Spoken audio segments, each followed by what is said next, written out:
Silicon ಸಿಟಿಯಲ್ಲಿ ಅಂತರ್ಜಲ ಮಟ್ಟ ಅಂತೂ ಕುಸಿದು ಹೋಗಿದೆ. ಇದಕ್ಕೆ ಪ್ರಮುಖ ಕಾರಣ ಅಂತ ಹೇಳಿದ್ರೆ ನೀವು ಇಡೀ ಬೆಂಗಳೂರನ್ನ ನೋಡಿದಾಗ ಎಲ್ಲೂ ಕೂಡ ಇಂಗು ಗುಂಡಿಯ ವ್ಯವಸ್ಥೆಯನ್ನು ಸಮರ್ಪಕವಾಗಿ ಅಳವಡಿಸದೇ ಇರೋದು ಇವತ್ತಿನ ದುಸ್ಥಿತಿಗೆ ಕಾರಣ. ಇಷ್ಟಾದರೂ ವಿವೇಚನೆ ಇಲ್ಲದ ಸರ್ಕಾರ ಹಾಗೂ ಅಧಿಕಾರಿಗಳ ತಂಡ ಈ ಕಡೆಗೆ ಗಮನ ಹರಿಸೋದು ಬಿಟ್ಟು ಈಗ ಜನ ಅಂತರ್ಜಲ ಮಟ್ಟವನ್ನ ಲೆಕ್ಕ ಹಾಕಿದೆ. ಬೋರ್ನಲ್ಲಿ ಯಾವಾಗ ನೀರು ಕಡಿಮೆ ಆಗುತ್ತೆ ರೀಬೋರ್ ಕೊರೆಸೋ ಮೂಲಕ ಮತ್ತೊಂದು ದುರಂತಕ್ಕೆ ಕೈ ಹಾಕ್ತಾ ಇದ್ದಾರಾ, ಮತ್ತೊಂದು ಎಡವಟ್ಟಿಗೆ ಕೈ ಹಾಕ್ತಾ ಇದ್ದಾರಾ ಅನ್ನೋ ಪ್ರಶ್ನೆ ಉದ್ಭವಿಸಿದೆ. ಬನ್ನಿ ಈ ಬಗ್ಗೆ ಡೀಟೇಲ್ಸ್ ನೋಡ್ಕೊಂಡು ಬರೋಣ. ನೀರಿನ ಅಭಾವದ ಮಧ್ಯೆ ರೀಬೋರ್ಗೆ ಮುಗಿಬಿದ್ದ ಜನ. ಅಂತರ್ಜಲ ಕುಸಿದ್ರೂ ಇನ್ನೂ ಬುದ್ಧಿ ಬಂದಿಲ್ಲ. ಸಿಲಿಕಾನ್ ಸಿಟಿ ಬೆಂಗಳೂರಿನ ಜನರಿಗೆ ನೀರಿನ ಪರದಾಟ ಹೆಚ್ಚಾಗ್ತಾ ಇದ್ದು ಕೆಲವರಂತೂ ಯಾಕೋ ಬುದ್ಧಿ ಕಲಿಯೋ ಮನಸ್ಸೇ ಮಾಡ್ತಿಲ್ಲ.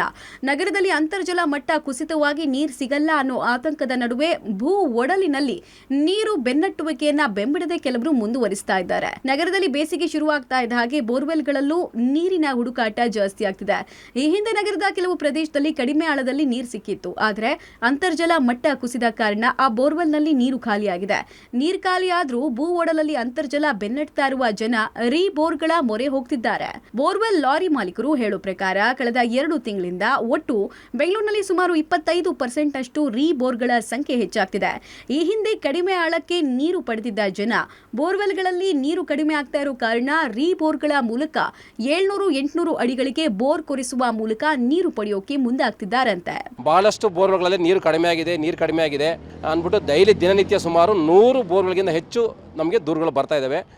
ಅದನ್ನು ನಾವು ಪೂರೈಸೋಕ್ಕಾಗ್ತಾ ಇಲ್ಲ. ಆ ಸಮಸ್ಯೆನ ಸಾಲ್ವ್ ಮಾಡಲಿಕ್ಕೆ ನಾವೆಲ್ಲ ತೊಂದರೆ ಆಗಿದೆ. ಯಾಕಂದರೆ ವೆಹಿಕಲ್ಗಳ ಪ್ರಾಬ್ಲಮ್ ಇದೆ, ಅವು ಹಿಂದೆ ಕೊರೆದಂಥ ಬೋರ್ಗಳಿದ್ದಾವೆ, ಅದಕ್ಕೆ ಸರಿಯಾದ ಬಿಟ್ಗಳಿಲ್ಲ ನಮ್ಮ ಹತ್ರ, ಮತ್ತು ಜಾಗದ ತೊಂದರೆ ಇದೆ. ತುಂಬ ಜನ ಸಂಕಷ್ಟಕ್ಕೀಡಾಗಿದ್ದಾರೆ ಅಂತಲೇ ಹೇಳ್ಬೋದು. ನಾನು ಇವಾಗ ಅಬ್ಸರ್ವೇಷನ್ ಮಾಡ್ತಿರೋ ಪ್ರಕಾರದಲ್ಲಿ ನಾವು ಅದನ್ನು ರೀಬೋರ್ ಕೂಡ ಮಾಡೋಕ್ಕಾಗ್ತಾ ಇಲ್ಲ. ಸುಮಾರು ಜನ ತಿಂಗಳಾನುಗಟ್ಟಲೆ ಕಾಯ್ತಕ್ಕಂಥ ಪರಿಸ್ಥಿತಿ ಇದೆ.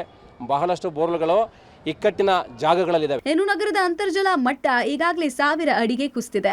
ಒಟ್ಟಾರೆ ರೀಬೋರ್ಗೆ ಮಾಡಿಸೋ ಆಸಕ್ತಿ ಅಂತರ್ಜಲ ಮಟ್ಟ ಹೆಚ್ಚಿಸೋದ್ರಲ್ಲಿ ಇದ್ದಿದ್ರೆ ನಗರಕ್ಕೆ ಇಂತಹ ಸ್ಥಿತಿ ಎದುರಾಗ್ತಾ ಇರಲಿಲ್ವೋ ಏನೋ. ಇನ್ನು ಮುಂದೆ ಆದರೂ ಜನ ಎಚ್ಚೆತ್ತುಕೊಳ್ಳದಿದ್ರೆ ಸಮಸ್ಯೆ ಎದುರಿಸಬೇಕಾಗಬಹುದು.